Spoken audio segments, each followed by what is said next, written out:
magnanakaw ka, kung paano nyo, no, mararanasan ulit yun.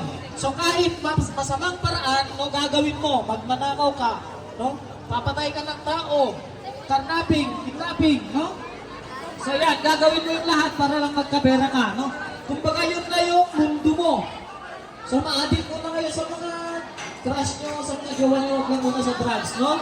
Okay lang na gawin mo kung sa drugs, o kaya yung sa pinapangarap ng tao, no? Yun na muna sa pinapangarap ng tao, at least bigay mo kukulong, no?